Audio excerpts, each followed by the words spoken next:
ప్రముఖ నటి శ్వేతా మీనన్ పై కేసు నమోదైంది. ఆమెపై కేరళ పోలీసులు ఎఫ్ఐఆర్ నమోదు చేశారు. శ్వేతా మీనన్ పై కేరళకు చెందిన మార్టిన్ మెనచరి అనే వ్యక్తి పోలీసులకు ఫిర్యాదు చేశారు. తన లాభం కోసం అడల్ట్ సినిమాలో చేస్తోందని ఫిర్యాదుదారుడు ఆరోపించారు. దీంతో ఆమెపై కేసు నమోదు చేసిన కేరళ పోలీసులు దర్యాప్తు ప్రారంభించారు. తన ఆర్థిక లాభం కోసం అడల్ట్ సినిమాల్లో నటిస్తూ యువతను తప్పుదోవ పట్టిస్తోందని మార్టిన్ తన ఫిర్యాదులో పేర్కొన్నారు. గతంలో ఈమె మీడియాలో ఇచ్చిన ఇంటర్వ్యూ వల్లే ఫిర్యాదు చేయడానికి కారణమన్నారు.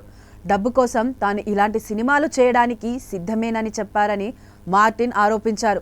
అడల్ట్ సినిమాల ద్వారా డబ్బులు సంపాదించడం ఐటీ చట్ట ప్రకారం తప్పని ఆయన పోలీసులను ఆశ్రయించారు. అయితే మొదట పోలీసులకు ఫిర్యాదు చేసినా పట్టించుకోకపోవడంతో మార్టిన్ ఏకంగా కోర్టును ఆశ్రయించాడు. ప్రస్తుతానికి ఈ కేసుకు సంబంధించి శ్వేతా మీనన్ నుంచి ఎటువంటి అధికారిక ప్రకటన రాలేదు. కాగా శ్వేతా మీనన్ 1991లో మలయాళ మూవీ అనస్వరంతో తన కెరీర్ను ప్రారంభించింది. తరువాత మలయాళ సినిమాలతో పాటు పలు బాలీవుడ్, టాలీవుడ్ చిత్రాల్లోనూ కనిపించింది. టాలీవుడ్లో నాగార్జున నటించిన రాజన్న సినిమాలో యాక్ట్ చేసింది.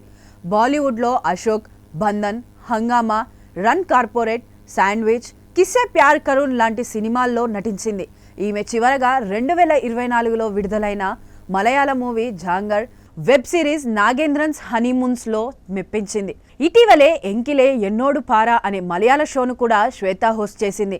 మలయాళంలో రతి నిర్వేదం, పలేరి మాణిక్యం, కలిమన్ను వంటి సినిమాల్లో తన నటనతో ఆకట్టుకుంది. సినిమాలతో పాటు పలు వాణిజ్య ప్రకటనలు కూడా చేసింది.